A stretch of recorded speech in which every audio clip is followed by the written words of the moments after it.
Всем привет! Сегодня будем петь песню Анвара Нургалиева «Шешлеринен киле иркелисин». Погнали!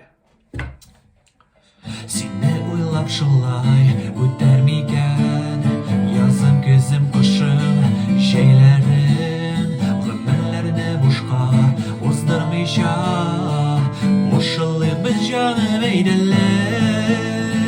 Shashlaridan kila irkalisin Jonim deyib senga adashasin Bor jihoniga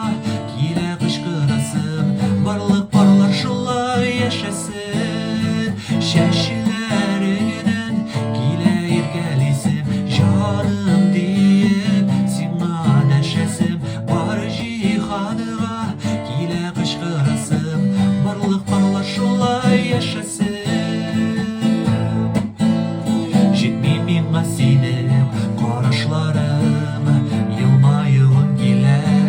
көресім Сенің білім генә ғымыр етіп Сені генә келесі есім Шешілеріңнен келе еркелесім Жаным deyip сенға адашасым Бар жиһанға келе қышқырасым Барлық барлар шулай yaşasın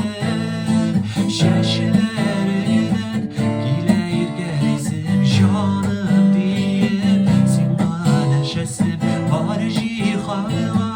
kila qishqirasim Barliq barlar shulay yaşasın Düşlerimə minib sen ko'rasin Quchog'imga olib tashasin Yuragim yosh deybe seni ko'rsam Seni shunday kila o'basin